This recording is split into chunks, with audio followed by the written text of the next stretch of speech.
y 2 de Romanos capítulo 12.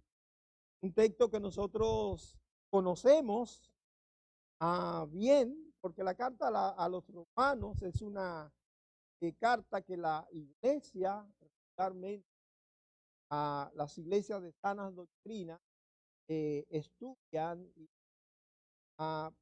sobre todo porque la carta de los romanos o a los romanos es una carta neurálgica en cuanto a la enseñanza, a los fundamentos de la fe de la iglesia. Es importante que nosotros entonces repasemos cosas que el apóstol Pablo escribió siendo inspirado por el Espíritu Santo de manera primaria para aquella iglesia que estaba en la capital del mundo conocido de aquel entonces, que era Roma, era la cabeza del imperio romano, y allí había una iglesia naciente, iglesia que como en toda ciudad cosmopolitan, era Roma. Yo creo que ustedes también aquí en Nueva York, aunque ya en tiempos modernos y con unas cosas muy diferentes por el tiempo que ha pasado, pero es útil para que nosotros recordemos también, como fue dicho a aquellos hermanos que estaban en aquella ciudad, que nosotros también recordemos, repasemos la verdad que la Biblia quiere que nosotros tengamos. Vean conmigo Romanos capítulo 12, versículo 1 y 2, por favor. Romanos 12, 1, 2. Así dice la palabra de Dios. Así que, hermanos, os ruego por las misericordias de Dios que presentéis vuestros cuerpos en sacrificio vivo, santo, agradable a Dios, que es vuestro culto racional. No os conforméis a este siglo, sino transformaos por medio de la renovación de vuestro entendimiento, para que comprobéis cuál sea la buena voluntad de Dios, agradable y perfecta. Padre, bendice tu palabra. Siempre ellas traen este oasis, esta frescura, momento en que necesitamos. Ayúdanos a que hoy también la palabra sea esta fuente agotable, ramos de ti, estas bendiciones. Siervo a disposición de ti, la gloria de tu nombre en medio de tu iglesia. En nombre de Jesús. Amén. Ustedes saben que esta carta a los romanos está dividida en dos, tiene una división que la divide en dos. La primera parte va desde el capítulo 1 hasta el versículo 36 del capítulo 11, donde se nos plantea la parte doctrinal, la parte conceptual de la doctrina cristiana. Los capítulos 1, 2 hasta el 11 al final, esa parte que la iglesia debe conocer es la fe, la doctrina de la fe. De hecho, el tema de esta carta es la fe, es la pura fe, la fe en Cristo, el Evangelio. Y esos capítulos, desde el 1 hasta el 11, nos van a presentar esa parte conceptual que hay que saber, que hay que tener en cuenta. Es la doctrina, es la parte teológica para la iglesia. Y luego desde el capítulo 12, desde esa parte que comenzamos a leer en el versículo 1 hasta el capítulo 16 al final, es la parte práctica, es la parte que la iglesia debe conocer, es lo que debe hacer con lo primero que ha sido enseñado. Y eso es evidente cuando nosotros comenzamos a leer en el capítulo 12 y empezamos la lectura diciendo, así que. ¿Lo notaron al leer eso? El capítulo 12 no empieza diciendo, les ruego hermanos por la misericordia de Dios, sino que empieza con una parte importante. Así que, ¿qué es así que? Es algo que tiene que ver con gramática. En gramática de nuestro idioma español, ese aquí que, así que, tiene un nombre, es una locución lógica, es una locución conjuntiva que sirve para unir un concepto expresado anteriormente con algo que sigue como consecuencia de aquello. Para ponérselo más claro, usted tiene un hijo al que usted quiere cuidar y que usted quiere darle algunos conceptos para que ese hijo pueda tener beneficios en el futuro. Y usted comienza diciendo, mira hijo, yo soy tu padre o yo soy tu madre. Todo el consejo que yo te doy es por tu bien. Todo lo que yo te digo, hijo mío, tienes que guardarlo en tu corazón y debes obedecerme porque la palabra de Dios dice que usted le va dando detalles, ¿verdad? Al hijo. Y entonces usted termina diciendo, entonces, por lo que yo te he dicho antes, debes llegar temprano a casa. Cada vez que yo te llamo, hijo, tienes que contestar el teléfono. Hijo, cuando yo digo que hay que estar aquí a cierta hora, tienes que estar ahí.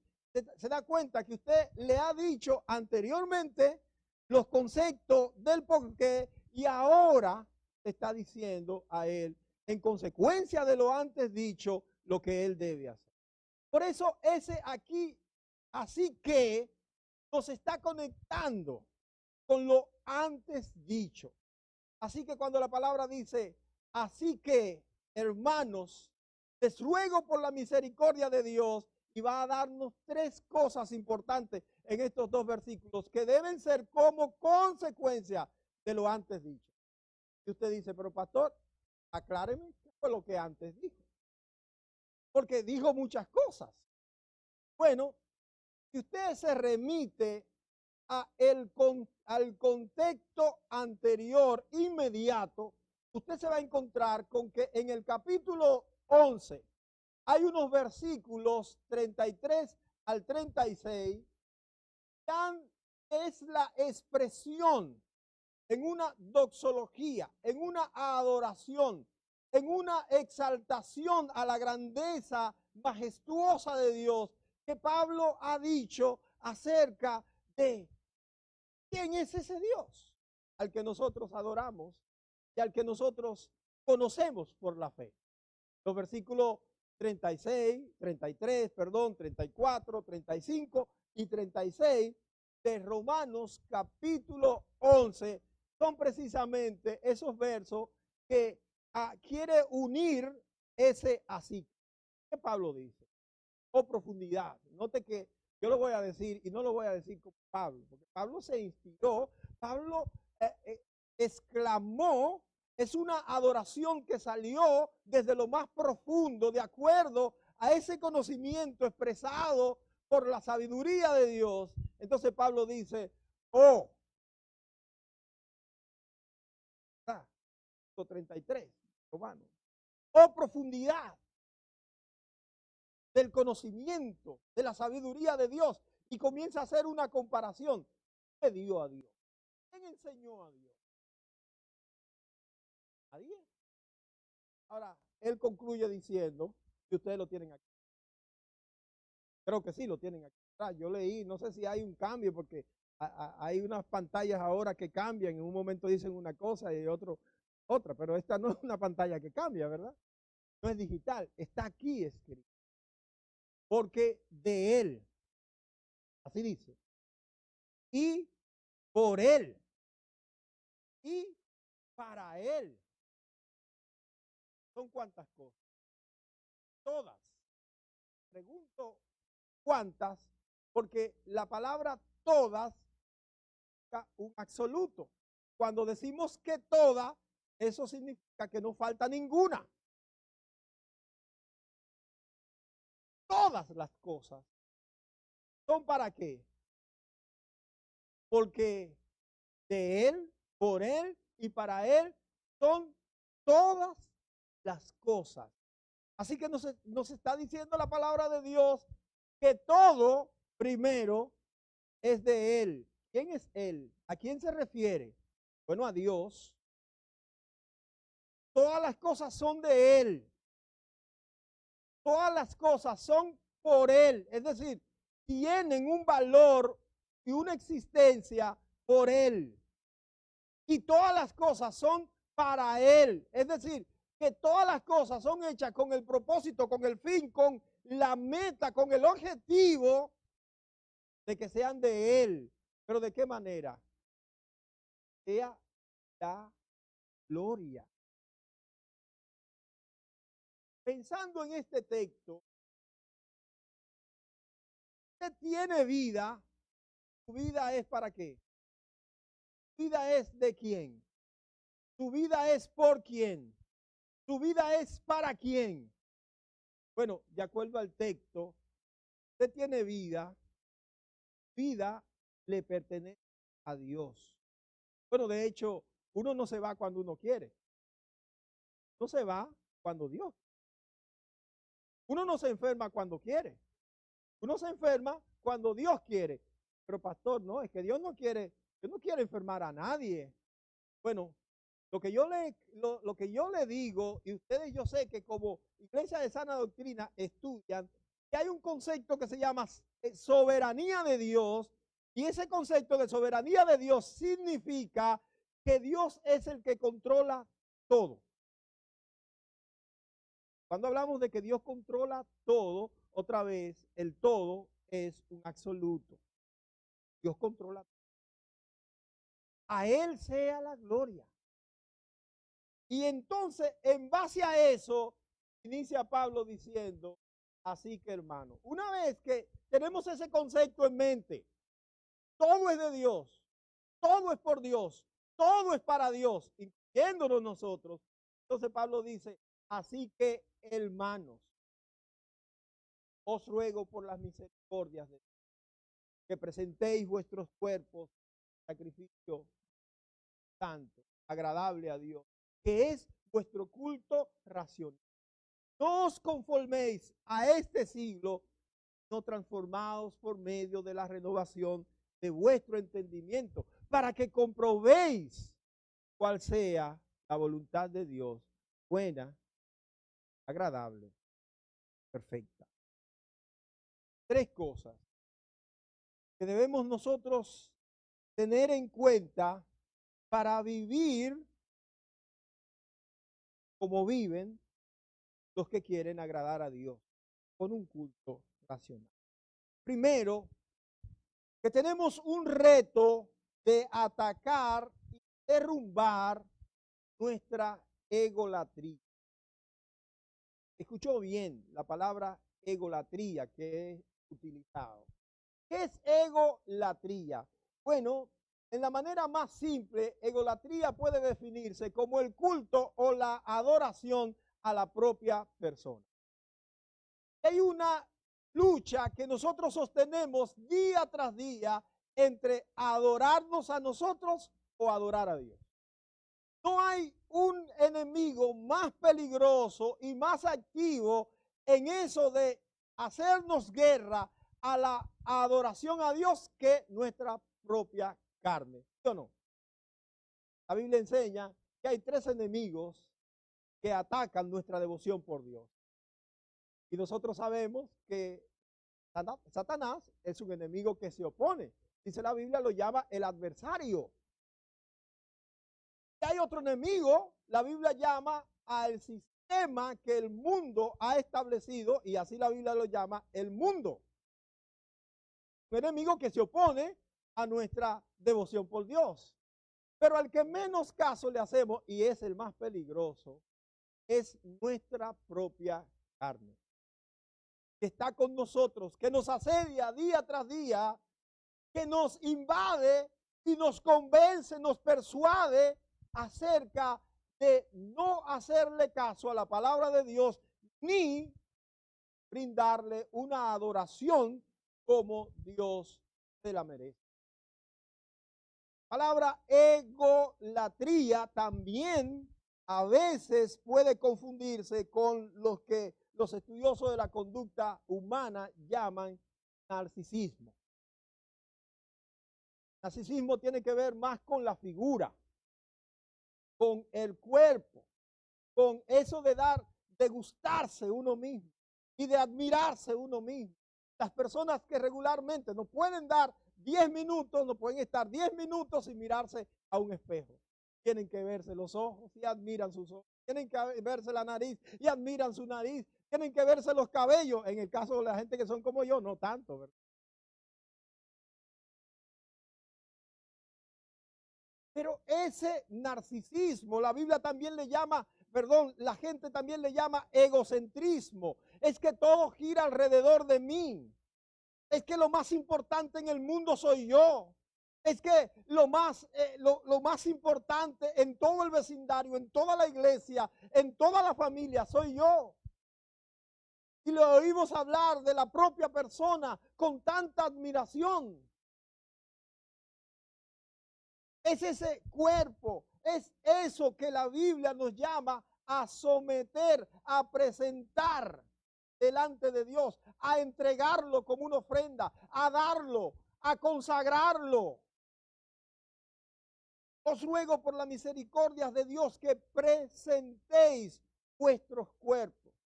Es interesante que el apóstol Pablo usa esta forma verbal de presentar, verbo presentar. Y esta es una figura sacada de la misma liturgia del judaísmo. Dos figuras va a utilizar. Primero, el presentar y la figura del sacrificio. Presentar significa ofrendar, es ir delante de Dios llevando en sus manos lo que es valioso para adorar a quien se le entrega.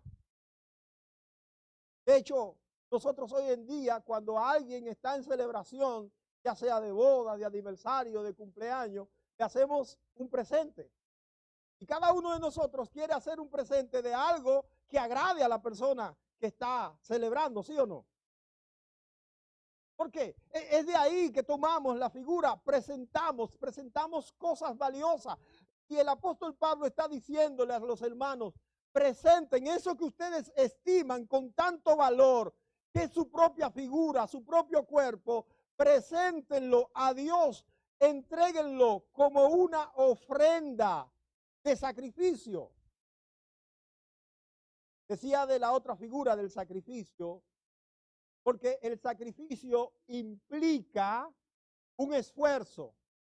El sacrificio implica que hay sufrimiento por el desapego. Y entonces Pablo dice, no lo presenten, no presenten una ofrenda vana, un sacrificio vano, presenten algo que es valioso. Y bueno, claro que sí, nuestro cuerpo sí es valioso. Yo estaba escribiendo, a veces yo escribo cosas para mi propio consumo y pensando en el aspecto de cómo la gente valora tanto su cuerpo. Usted sabe, yo creo como la Biblia, que el hombre, como lo presenta la Biblia, es un estricótomo. Dije bien la palabra, ¿no? El hombre tiene tres partes que son importante o está formado por tres partes, según lo que enseña la Biblia, dice, y todo vuestro ser, ¿qué dice? Espíritu, alma, cuerpo, de la Biblia. Entonces, yo pienso en que el hombre valora tanto lo corporal que olvida de las otras dos partes que son tan importantes. En esa formación del hombre, el cuerpo manda. Y eso fue lo que escribí. El cuerpo manda. La gente se siente enfermo y el cuerpo manda. ¿Por qué el cuerpo manda? Porque hay que ir al médico. El hombre se siente un poco sucio y el cuerpo manda porque hay que bañarse. El hombre se siente hambriento y hay que comer. Si usted nota, en la dinámica de día a día, ¿Qué es lo que alimentamos más? ¿Qué es lo que cuidamos más? ¿Qué es lo que nosotros observamos más? El cuerpo. El cuerpo. ¿Cuánto de nosotros se detiene a pensar día a día y hacer una agenda para cuidar el alma, para cuidar el espíritu? No pensamos en eso, pensamos en el cuerpo. Lo más importante es el cuerpo. El cuerpo manda. Esta realidad está en la conciencia del apóstol Pablo, que siendo inspirado por el Espíritu Santo, envía a los hermanos esto: presenten su cuerpo, sacrificio vivo. El cuerpo es valioso para ustedes, preséntenlo delante de Dios. Denlo como una ofrenda de sacrificio a Dios. Recuerden que estamos hablando de agradar a Dios con una ofrenda racional. Y esto de racional no tiene que ver nada con ración. La ración de alimento, en la repartición. Tiene que ver con la razón. Tiene que ver con el pensamiento. Tiene que ver con el uso de un órgano tan importante que llamamos cerebro. Y ese es un ataque a derrumbar esa egolatría. Es un llamado a un acto de consagración de nuestro cuerpo para Dios. De hecho, cuando nosotros leemos toda la Biblia, nos damos cuenta en el Nuevo Testamento que hay una invitación a considerar nuestro cuerpo como ¿qué cosa? Como habitación del Espíritu Santo. ¿No fue eso lo que le escribió Pablo en la primera carta a los Corintios? Los hermanos en Corintios. Cuando le estaba hablando acerca de la fornicación y de la negación que tenían que tener frente a este pecado, les dijo: o ustedes se han olvidado que su cuerpo es templo del Espíritu Santo. ¿Y qué más le dijo? El cual ustedes tienen de Dios. Y al finalmente le dijo: y ustedes no se pertenecen. No se pertenecen. ¿Nuestro cuerpo de quién es? Dios. Hay que considerar eso. ¿Por qué? Porque en el versículo 36 de Romanos 11 dice la Biblia que todas las cosas son de Él. ¿O no? Eso incluye su cuerpo. Eso incluye su persona. Eso incluye todo lo que usted tiene o hace. Todo es de Él. Y finalmente todo es para Él. Ahora, en segundo lugar, para considerar eso, Pablo dice: ustedes deben brindarle a Dios un culto racional. Culto tiene que ver con la liturgia que en la fe nosotros hacemos para adorar a Dios. Todo debe ser en adoración a Dios. Recuerden el diálogo de Jesús con la mujer samaritana. La mujer samaritana estaba empeñada en saber cómo debía o dónde debía rendirse la adoración, porque los samaritanos habían heredado de la tradición de las 10 tribus que se habían separado en la antigüedad con Jeroboam o Roboam. Se habían quedado brindando su adoración en los lugares altos. Y había una competencia con las otras 2 tribus y media que se habían quedado formando el reino de Judá, que brindaban su adoración en Jerusalén, donde era el lugar que Dios había indicado. Y había esa puja, había esa controversia. La mujer samaritana, al encontrarse con Jesús y ver el conocimiento que Jesús había demostrado en esa conversación con ella, tenía esa espinita y la sacó diciendo: ve acá, a mí me parece que tú eres profeta. ¿Recuerdan eso en la conversación? Dime, tú que demuestras que tienes un conocimiento vasto sobre estos asuntos de la fe, ¿dónde por fin es que se debe adorar? Porque nosotros decimos que es aquí. Y los judíos, ustedes dicen que es en Jerusalén. La respuesta de Jesús es interesante. Aunque Jesús dio razón a la tradición de los judíos de que era en Jerusalén, pero dijo, a partir de ahora debes saber esto. La hora viene y ahora es. ¿Recuerdan esa palabra, verdad? La hora viene y es ahora en que ni aquí ni en Jerusalén adorarán al Padre. ¿Por qué? Porque Dios es espíritu. Y los que le adoran en espíritu y en verdad es necesario que le adoren. Lo que Jesús está diciendo es que nosotros, los que somos de la fe, tenemos que adorar a Dios con todo lo que somos. Usted tiene un trabajo donde tiene que rendir una labor. Bueno, sabe que usted tiene que hacer de su trabajo una adoración para Dios. ¿Y cómo yo hago eso, pastor? Porque no me dan tiempo para yo orar ahí. No, yo no estoy diciendo que usted tiene que orar en el trabajo. Bien, si tiene tiempo para orar en el trabajo, mucho mejor. Pero ¿saben lo que dice la palabra de Dios? Que todo lo que hagamos, sea de palabra o de hecho, tenemos que hacerlo todo ¿para qué? Para la gloria de Dios. La Biblia dice que en nuestras labores no debemos servir al ojo como los que quieren agradar a los hombres, sino que ¿a quién servimos? Al Señor. Bueno, mire, lo que está diciendo sencillamente es que usted en el lugar de trabajo le han contratado para hacer algo, usted debe hacerlo con excelencia, aunque le paguen poco. Aunque le paguen poco. Es que usted es cristiano. Usted debe darle la gloria a Dios ahí. Cuando usted esté estudiando en el instituto, la secundaria, la universidad o la escuela primaria, usted debe estudiar y debe esforzarse para hacerlo con excelencia, siendo un buen y mejor estudiante. ¿Sabe para qué? Para darle gloria a Dios. En el seno familiar, si usted es esposo o esposa, usted debe amar y debe servir y debe respetar a su pareja, no porque él o ella lo merezca, sino porque debe darle la gloria a Dios. Es en todos los aspectos, en todas las facetas que nosotros tenemos que servir. Es que nosotros no nos pertenecemos, es que le pertenecemos a Dios. Y esa pertenencia a Dios significa que actuamos y que nos movemos para que Dios sea glorificado en todo.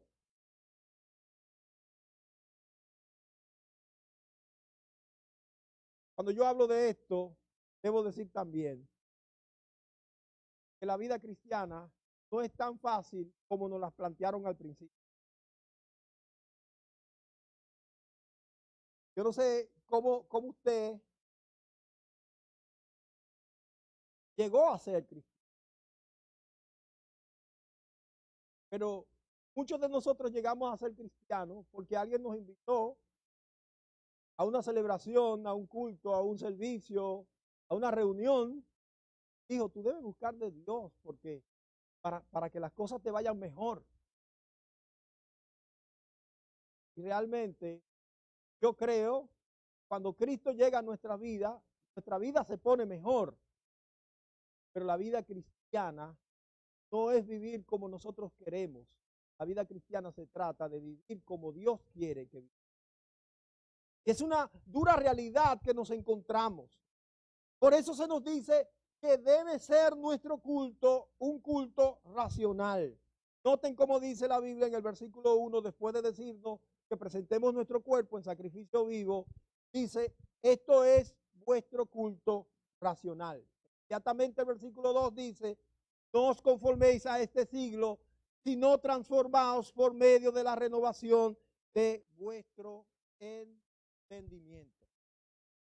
Tres palabras importantes en este texto. El primero, un culto racional. Lo segundo, no se conformen a este siglo. Lo tercero, transfórmense por un entendimiento renovado. Esto conforma un culto racional. Un culto es la expresión litúrgica de nuestra adoración al supremo Dios. esa adoración debe darse de manera razonable, de manera lógica y de manera consciente. Nosotros no adoramos a Dios porque otros adoran. Nosotros no hacemos lo que otros están haciendo. Hoy en día, nuestro mundo está siendo dominado primero por el emocionalismo y luego por el populismo. Lo que no es popular, a nosotros nos cuesta hacer. Porque ¿hacia dónde va la gente? ¿Hacia dónde va Vicente? ¿A dónde va la gente? Y a nosotros nos gusta seguir la ruta que los demás están siguiendo. Siempre me acuerdo de algo que me dijo un pastor amigo que llegó a vivir a la ciudad de Nueva York por primera vez. Consiguió un trabajo que quedaba a 2 cuadras de su casa y él se iba siempre caminando. Pero una mañana que le tocó salir a su trabajo, de repente le pasa a una señora corriendo, rauda. Y luego vienen 2 jovencitos corriendo. ¿Qué hizo el hombre? Se echó a correr también. Cuando llegaron a cierta distancia, resulta que era que la gente estaba corriendo por alcanzar un bus. Pero él no iba a coger el bus, pero corrió también. ¿Por qué corrió? Bueno, vi 3 gente corriendo, yo corro. Y así vivimos el mundo. Nosotros vamos yendo en la misma dirección que van los demás, lo que es popular. Por eso el apóstol dice en el capítulo 12, versículo 2, no se conformen a este siglo. Una palabra interesante que podía aclararnos este concepto de siglo. En otras versiones usa no se conformen a este mundo o no se conformen a este sistema del mundo que va corriendo y va yendo hacia una dirección. A veces nosotros nos vamos a encontrar que ser creyente es nadar en contra de la corriente, es ser contracultura. No es popular eso, no nos gusta, no es atrayente. Pero dice el apóstol, transfórmense por medio de la renovación de vuestro entendimiento. El emocionalismo y el populismo no deben ser los elementos que dirijan nuestra manera de adorar a Dios, sino nuestra mentalidad renovada, regenerada y transformada. Cuando Jesucristo llegó a nuestra vida, una de las cosas importantes e interesantes que pasó con nosotros es que Cristo, a través del Espíritu Santo, nos regeneró. Y regenerar significa hacer una nueva persona. Por eso Jesucristo le dijo a Nicodemo, si quieres ir al reino de los cielos, ¿qué tienes que hacer? Nacer de nuevo. Y nacer de nuevo es quitar toda ese disco duro que había en nosotros y que tenía un pensamiento totalmente descarriado, poner una mentalidad nueva. ¿Cómo viene eso? La palabra de Dios. Eso no viene automáticamente. Eso viene con la palabra de Dios. Y hemos sido transformados y hemos sido renovados. Miremos lo que dice la Biblia, solo para ilustrar esta verdad de este pensamiento renovado. Dice la Biblia en Efesios capítulo 4, versículos 23 y 24. Renovaos en el espíritu de qué dice la Biblia, de vuestra mente. Renovaos en el espíritu de vuestra mente. Si hay algo que Satanás no quiere que nosotros hagamos, es que pensemos con un pensamiento renovado según Dios. Por eso los ataques para nosotros es alejarnos de la Biblia, de la palabra de Dios, de la enseñanza clara de la palabra de Dios. Porque cuando nosotros aprendemos la palabra de Dios, nuestro pensamiento cambia. Nuestra manera de ver las cosas cambia. Nuestra manera de estar en el mundo cambia. Un pensamiento renovado, dice la Biblia, y vestido del nuevo hombre que es creado según Dios en justicia y santidad de la verdad, cuando nuestro pensamiento está renovado. 2 Corintios 5:17, eso lo sabemos de memoria. De modo que si alguno está en Cristo, nueva criatura es. Las cosas viejas pasaron, y aquí todas son hechas. Yo a veces al pensar en este texto, pienso en cristianos compartiendo este texto con personas que todavía no son de la fe. Porque a nosotros nos encanta presentar las cosas que son para nosotros, presentarlo a otros. Dígame en la Biblia una de las cartas que se escribió para los inconversos. No hay ninguna. Todas fueron dirigidas a la iglesia, a personas creyentes. Aún aquella del apóstol Santiago, que en Santiago habla en el capítulo 4, es una carta dura, que Santiago dice, oh almas adúlteras. Habla del adulterio espiritual, pero fue dirigida a creyentes. Esto de 2 Corintios 5:17, de modo que si alguno está en Cristo, nueva criatura es. Nos está diciendo a nosotros, ustedes son gente nueva, ustedes son una nueva creación. Ustedes no deben pensar como pensaban antes. Ustedes deben pensar ahora con el conocimiento renovado que tienen. Ustedes tienen una manera diferente de pensar, una manera nueva de pensar. No corran conforme a lo que corren los demás. Ahora ustedes son diferentes. Y el que a mí me encanta, 2 Corintios capítulo 10 y versículo 3 al 5. Aclaro que voy a citar este texto y debo explicarlo porque este texto para mí es muy mal usado en algunas denominaciones evangélicas cuando lo he visto usar. 2 Corintios 10, 3 al 5 dice, pues aunque andamos en la carne, no militamos según la carne, porque las armas de nuestra milicia no son carnales, sino poderosas en Dios para destrucción de fortalezas, derribando argumentos y toda altivez que se levanta contra el conocimiento de Dios y llevando cautivo todo pensamiento a la obediencia a Cristo. ¿Qué digo que es mal utilizado por algunas denominaciones? Porque bien este texto lo usan para hablar de que nosotros tenemos fortalezas espirituales para derribar a fortaleza y lo aplican en esto de pelear contra la lucha contra y para reprender demonios. Y este texto, conforme lo que ustedes ven aquí, la Biblia, la verdad de la Biblia, no tiene que ver nada con esa lucha demoníaca. Cuando Pablo dice que nosotros, aunque andamos en la carne, no militamos en la carne, está diciendo, nosotros andamos en este cuerpo, pero nosotros no militamos para beneficiar al cuerpo. Está diciendo que nosotros, nuestras armas son poderosas para destrucción de fortaleza. ¿Y cuáles son esas fortalezas? Los argumentos altivos que se levantan contra qué cosa? Contra el conocimiento de Dios. Esas son las fortalezas que nosotros debemos derribar. Esos argumentos ciertamente que son diabólicos, pero que se levantan contra el conocimiento de Dios. Hermanos y hermanas, ¿dónde nosotros podemos encontrar el conocimiento? La palabra de Dios. ¿Y sabe lo que está diciendo la palabra de Dios aquí?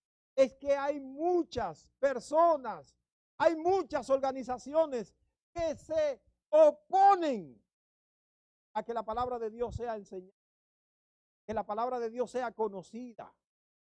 Por años el mundo vivió en algo que se llamó el oscurantismo, donde la palabra de Dios tenía, solo algunos tenían el monopolio de conocer la palabra de Dios. La daban conforme a ellos creían.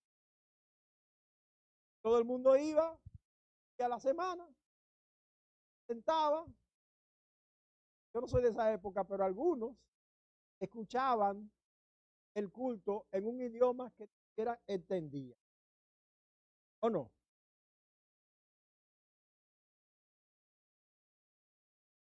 el argumento que la Biblia presenta que hay que derribar, la fortaleza que hay que derribar es el argumento y altivez que se levanta en contra del conocimiento de Dios. Y note que dice la Biblia, versículo 5, y llevando cautivo todo pensamiento a la obediencia de Cristo.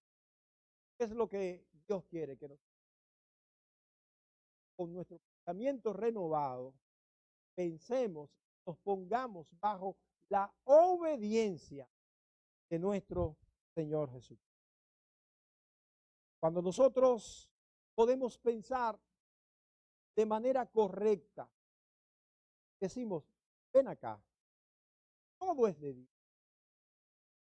Y todo es por Dios. Y si todo es para Dios, ¿qué es lo que yo debo hacer?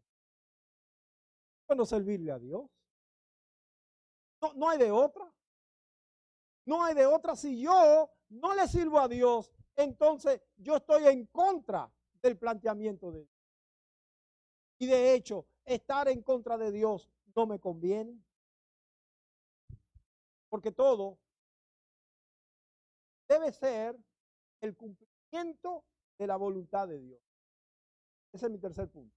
El cumplimiento de la voluntad de Dios. ¿Para qué nosotros existimos?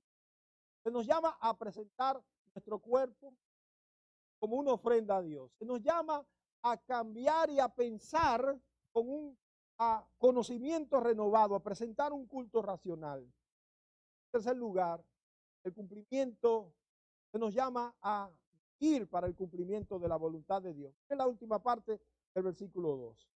Para que comprobéis cuál sea la buena voluntad de Dios, agradable. Note que esta parte comienza la palabra para. Y en las escrituras, cada vez que nosotros vemos al final de un texto la palabra para, significa el propósito por el cual. Significa propósito. Para. Yo he venido desde Manhattan hasta Queens para estar conmigo. ¿O no? Es el propósito. La palabra de Dios, nosotros vemos la enseñanza y al final aparece para el propósito de la enseñanza, según se nos dice aquí, es para la comprobación de la voluntad de Dios. Interesante que dice para que comprobéis, no dice para que sepáis. Dice para que comprobéis. Hay mucha gente ocupado en saber la voluntad de Dios. Y hay mucha gente ocupado en entender la voluntad de Dios. Quiero decirle que ninguna de las dos cosas aparecen aquí. Quiero decirle que lo que aparece aquí es un ejercicio práctico de la fe. Es la fe que dice, aunque yo no entienda la voluntad de Dios, yo sé que la voluntad de Dios en mí es buena, es agradable, es perfecta. Aunque yo no pueda entender la voluntad de Dios, la voluntad de Dios, hermanos, no cambia. La voluntad de Dios no va a cambiar porque usted quiera saberla o quiera comprenderla. Jesús en el Getsemaní, previo a ser crucificado, dijo, Padre, si es posible, pasa de mí esta copa. En el sufrimiento de Jesucristo. Pero ¿saben lo que dijo también? Pero no se haga mi voluntad, sino la tuya. A veces dura el cumplimiento de la voluntad de Dios, pero es mejor para nosotros que se haga la voluntad de Dios. Con todo y que sea duro. Dice la Biblia, para que comprobéis. Esto marca este propósito de lo antes dicho. Entender que todo existe y debe ser para darle la gloria a Dios, y el someter nuestro cuerpo, el derrumbar nuestro ego en consagración y entrega a Dios, el actuar en base a la comprensión de las cosas a través de una mentalidad renovada, tiene un fin, tiene un propósito.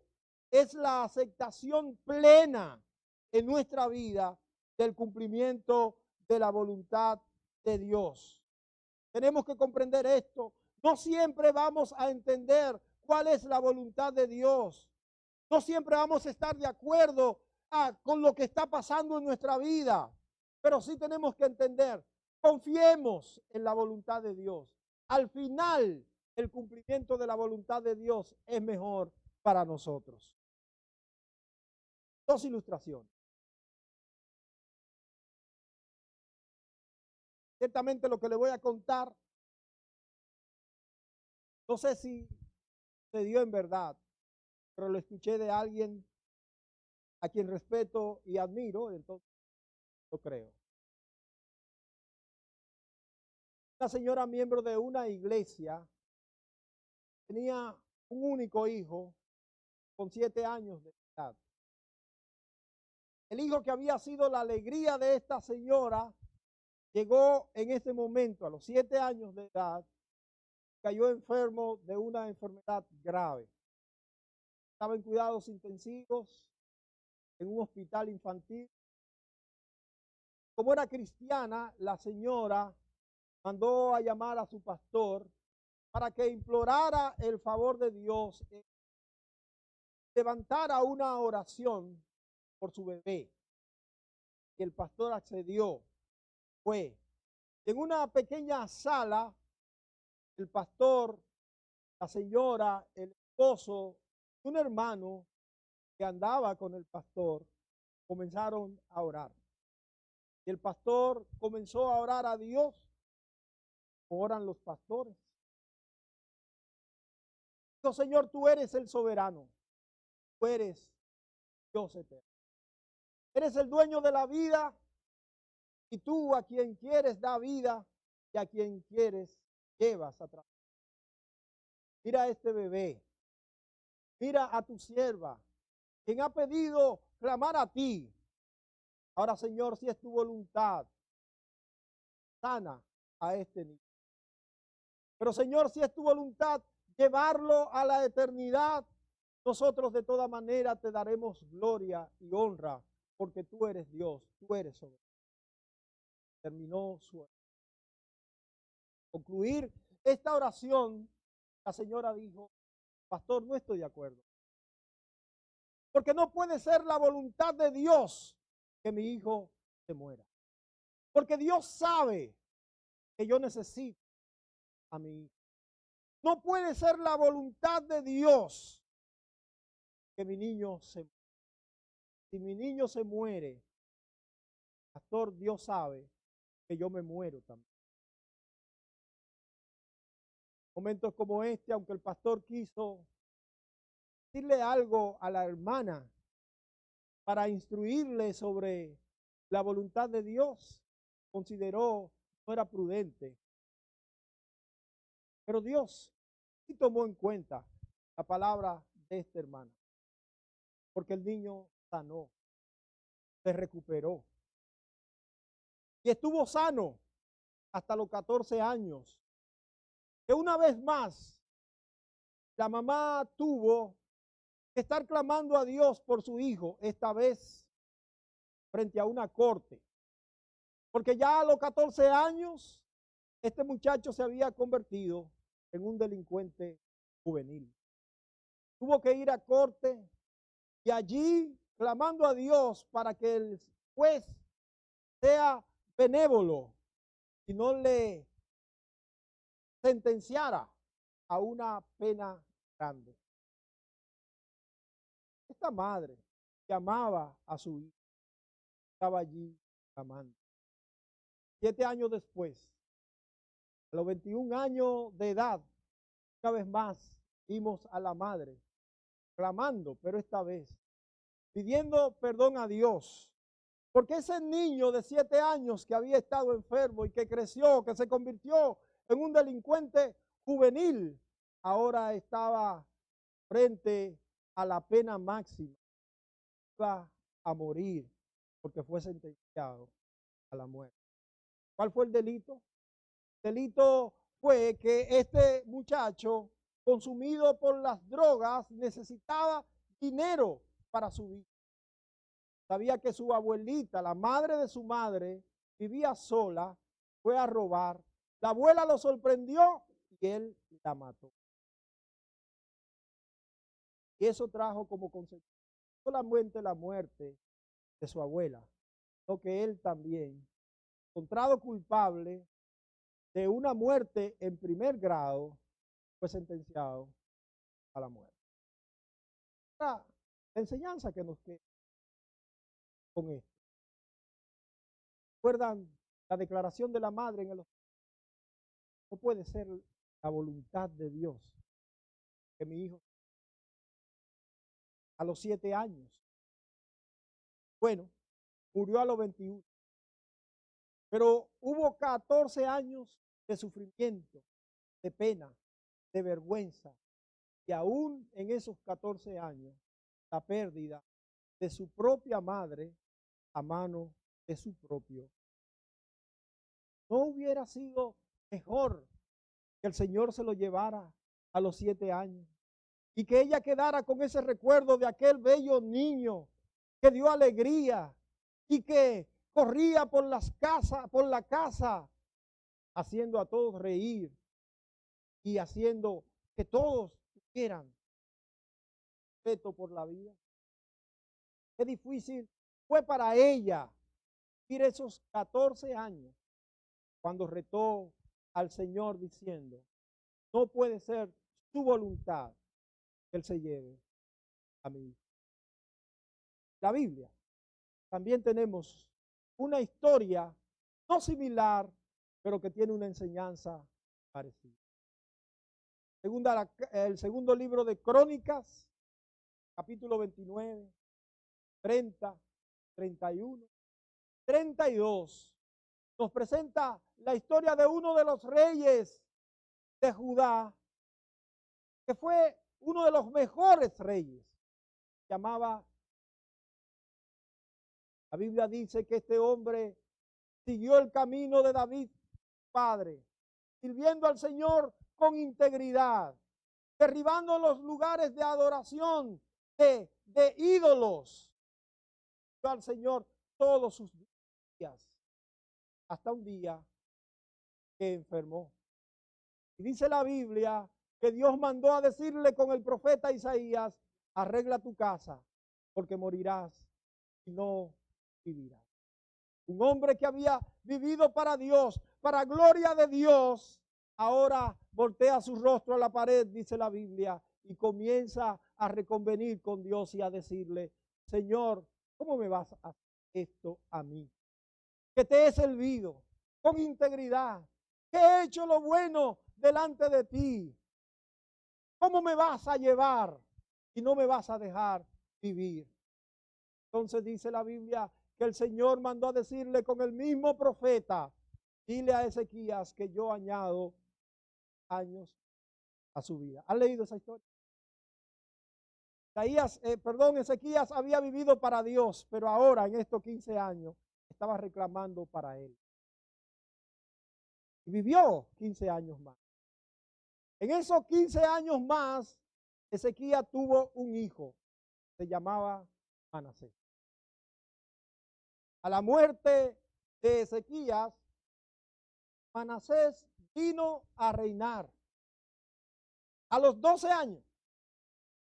Y dice la Biblia que Manasés fue uno de los más terribles y malos reyes que ha tenido el pueblo de Dios. ¿Por qué? Porque Ezequías no quiso someterse a la voluntad de Dios.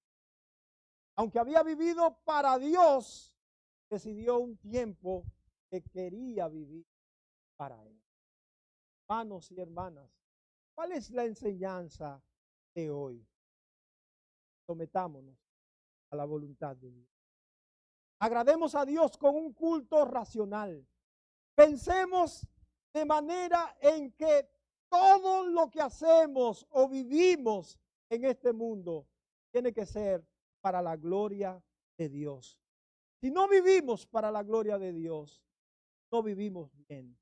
No importa que ganemos todo el mundo, no importa que nos vaya bien conforme a la carne. Lo único que nos va a favorecer para toda la eternidad es vivir para la gloria de Dios.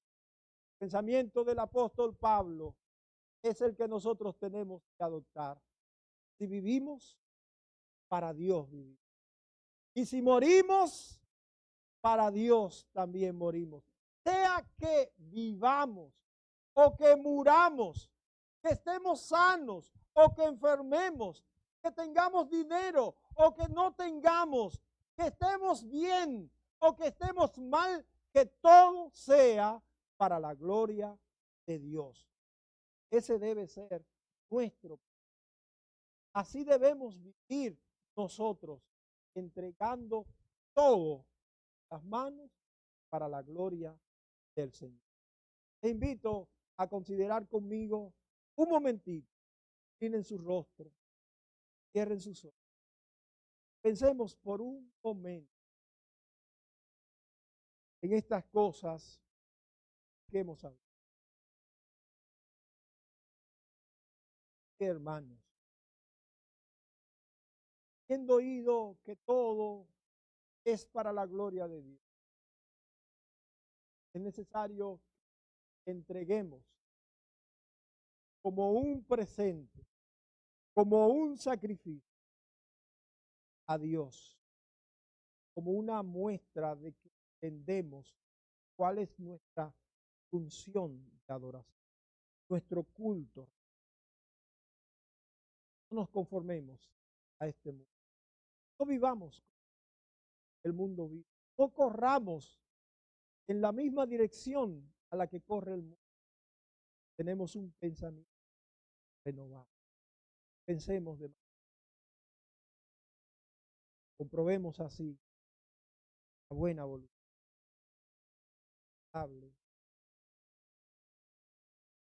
Vamos para Dios. Que lo que hagamos, lo hagamos bien, con excelencia, para la gloria de Dios. Que en el hogar, damos para la gloria. Que en el trabajo, damos la gloria. Que en el centro de estudio, damos para la gloria de Dios. Que en el vecindario, damos para la gloria. En la iglesia, damos para la gloria de Dios. El Señor sea glorificado.